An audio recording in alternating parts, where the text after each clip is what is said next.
Fenêtre sur l'emploi, jamais on a autant parlé de retraite, du mot retraite et de réforme des retraites. Et on va en reparler sur ce plateau avec Laurent Pietraszewski. Bonjour Laurent. Bonjour Arnaud. Très heureux de vous accueillir. C'est votre chronique mensuelle. Alors évidemment, vous êtes ancien ministre et vous avez été en charge des retraites. Alors s'il y a bien quelqu'un sur ce plateau qui connaît ce sujet, c'est vous. Il y a quand même un petit paradoxe sur un âge de départ unique, puisqu'on nous a fixé 64 ans, ça tous les Français ont bien compris, avec autant de variété, de diversité de parcours professionnels, d'où la polémique d'ailleurs de si je travaille à 16 ans, si je travaille à 18, si je travaille à 20. Ça reste quand même un débat un peu complexe pour les Français, ça. Ça l'est. Regardons les choses tranquillement d'abord. On a un système, nous, qui fonctionne par répartition. C'est le système qui fait plutôt le pari, on va le dire quand même, de la solidarité, plutôt que celui de l'individualisation. Pourtant, à l'intérieur de ce système, il y a de l'individualisation. Regardons toujours les choses tranquillement. Nous avons des régimes spécifiques qui permettent de partir plus tôt. Ce que vous avez cité, Arnaud Ardouin, c'est carrière longue qui peut-être maintenant, même à partir de 21 ans, permettrait de partir plus tôt. Nous avons, et c'est très bien comme ça aussi, un regard spécifique qui est porté sur les personnes en situation de handicap. On voit bien qu'en fait, dans ce régime, qui est un régime où on dit préférer la solidarité, et c'est le cas d'ailleurs dans la répartition, il y a déjà beaucoup d'individualisation. C'est ça. Capitalisation versus répartition. Répartition, c'est notre modèle, et puis le mot a été rejeté, lancé dans le débat. Répartition, capitalisation, il y a de la capitalisation, il n'y en a pas, on est d'accord. Alors aujourd'hui, on peut faire de la capitalisation soi-même, voilà, et les entreprises le proposent la plupart du temps en complément pour faire ce qu'on appelle une surcomplémentaire, puisque en France, il y a deux régimes, le régime obligatoire et le régime complémentaire. Mais Arnaud, vous le savez, en fait, la complémentaire, elle est déjà obligatoire. Donc ça, c'est notre système par répartition. La capitalisation, est-ce qu'elle permet de mieux répondre sur le fond, à la question qui est celle de l'individualisation?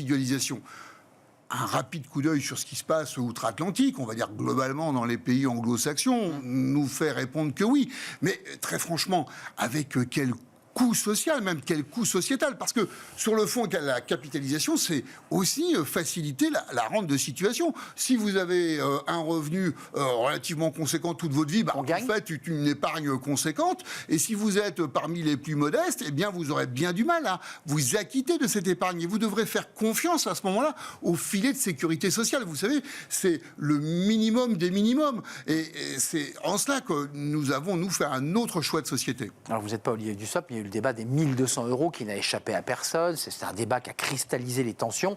On n'y reviendra pas sur ce plateau, mais qui était effectivement une sorte de revenu minimal au départ pour tous. Puis il y a eu malentendu, évidemment, pour un nombre plus réduit d'administrés. Est-ce qu'il ne faudrait pas, et ça c'est presque un rôle d'expert, là je me tourne vers vous comme un expert, envisager une mixité du modèle? La mixité, j'ai envie de dire, elle est déjà aujourd'hui en fonction de notre système par répartition. D'ailleurs, un petit coup d'œil, parce que de temps en temps, les tenants du système par répartition nous disent oui, la répartition, c'est uniquement les cotisations. Non, c'est pas vrai. En réalité, la répartition, c'est 80%. Si vous voulez, sur les 330 milliards annuels, Arnaud Ardouin, on a 80% qui sont financés par les cotisations, donc qui sont immédiatement reversés sous forme de pension. L'argent, il ne reste pas. Et puis, il y a 20% qui est mis au pot par l'État, essentiellement par la CSG. C'est-à-dire qu'aujourd'hui, en fait, l'impôt contribue déjà à faire fonctionner notre système de retraite. 20%, 80%. Ouais. La question de la répartition, c'est sauver un modèle, et donc le modèle social. Vous aviez porté un autre modèle, cette retraite par points systémique. On est bien d'accord, là, encore une fois, pour rester dans votre rôle d'expert. On n'est pas dans ce modèle-là, dans la réforme proposée par Emmanuel Macron et Elisabeth Borne. Non, on est sur une réforme qui, on va dire, je l'appelle comme ça, moi, classique, c'est-à-dire qui correspond au modèle de réforme qu'on connaît habituellement, qui, au regard d'un déséquilibre financier, d'une progression de l'espérance de vie, dit, écoutez, d'ailleurs c'est dans le préambule de toutes les lois, Arnaud Ardouin, c'est-à-dire qu'en fait, lorsqu'on gagne 1 an d'espérance de vie, on en a 2/3 pour l'activité, 1/3 pour la retraite, et donc, ce qui fait qu'on doit travailler un peu plus longtemps à chaque fois que l'espérance de vie progresse. Mais c'est très classique. Mais pour conclure cet échange passionnant, ça veut dire que là, il faut de nouveau se replonger dans une réforme plus profonde de notre système de retraite, où qu'à un cas, on peut tenir comme ça, avec, encore une fois, le rapport du corps. Il ne vous aura pas échappé que le corps avait lui aussi donné sa version, un peu différente de celle que portait le gouvernement.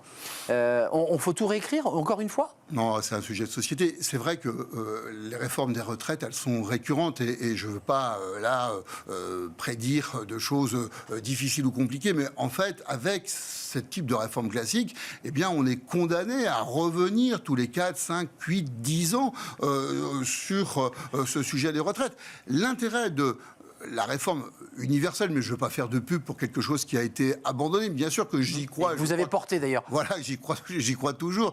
Parce que sur le fond, c'est un système qui s'auto-régulait, qui permettait de faire avancer les choses et qui faisait confiance aux individus, à chacun. C'est un peu votre question de départ. Est-ce qu'il y a de la place pour individualiser ? Dans un système je choisis mon départ. C'est possible, il y a de la place. Il y a un âge où minimum où il faut évidemment continuer. Et puis après, je fais ce que je veux. Et après, je fais ce que je veux. Voilà. C'est ça, je crois, un projet qui fait confiance aux citoyens. Là, c'est vrai que les citoyens, ils sont enfermés entre deux bornes, 62 ans et demain 64, l'âge d'ouverture des droits, et 67, ce qu'on appelle l'âge d'annulation de la décote. Sans liberté. Sans liberté. Ma foi, Arnaud Ardouin, on a encore, c'est vrai, sur ce sujet des retraites, beaucoup de travail, y compris de pédagogie et de simplification, parce que la principale difficulté aujourd'hui du gouvernement dans cette réforme-là, c'est tellement complexe le système actuel que de toute façon, il est toujours challengé sur un sujet qu'il n'aura pas réglé, qui ne sera pas juste. Évidemment. Merci Laurent Pietraszewski. Entre deux bornes, je ne sais pas si vous avez fait un vilain jeu de mots, ancien ministre justement en charge des retraites, et vous avez évidemment une expertise, un regard que vous nous faites partager tous les mois sur ce sujet en particulier dans l'émission Smart Job. C'est un vrai plaisir. Merci Laurent Pietraszewski de nous avoir rendu visite. L'émission est terminée, nous sommes un tout petit peu en retard. Merci à Alice pour la réalisation. Merci à Thibaut au son et merci à l'équipe de programmation, évidemment, l'incontournable Nicolas Juchat et Laurelène. Merci à vous, merci pour vos messages, merci pour votre fidélité. Je serai là demain. Bye bye.